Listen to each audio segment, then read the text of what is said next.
Hello, Joey here. Welcome back to my channel. If you would like to hear more of a random 19-year-old college kid rambling about politics, please subscribe down below and leave a like if you enjoy the video. Comment what you think about this story. I'm sure a lot of you will like this, especially if you're Yang supporters. Well, not like it, but you'll be interested in it.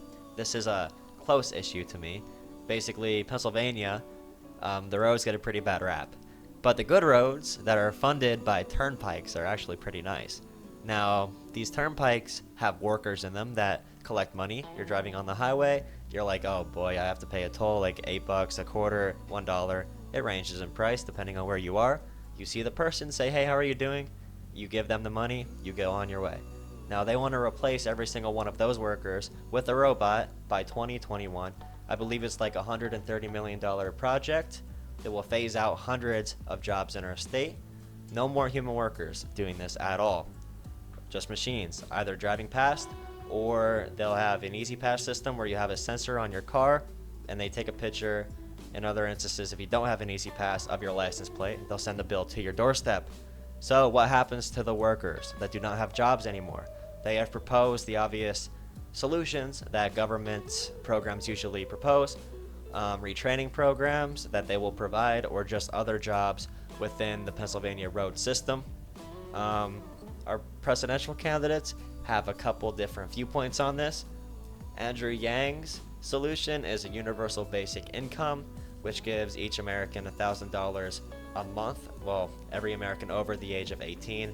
This is meant to supplement the members of our economy and basically make our overall system benefit every single worker. Since capitalism will have a lot of technological advances like robotics, it allows workers to share in the profits of those new robotics because the profits will be so lucrative.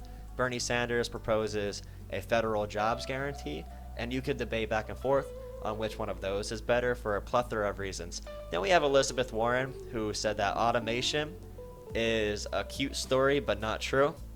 So if you want to know what her position on automation is, Elizabeth Warren simply thinks it does not exist.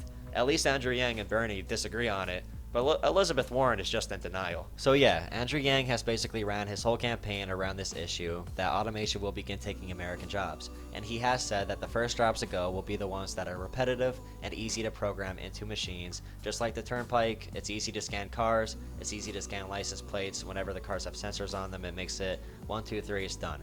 Humans are messy, humans need insurance, humans need sick days, humans need to eat. Robots do not need any of that. It just makes sense. It's cost effective, it's where the market's going. And it's not just corporations, it's also the government, as we see here. And it's really disheartening to see someone like Elizabeth Warren pretending this just isn't a problem whatsoever.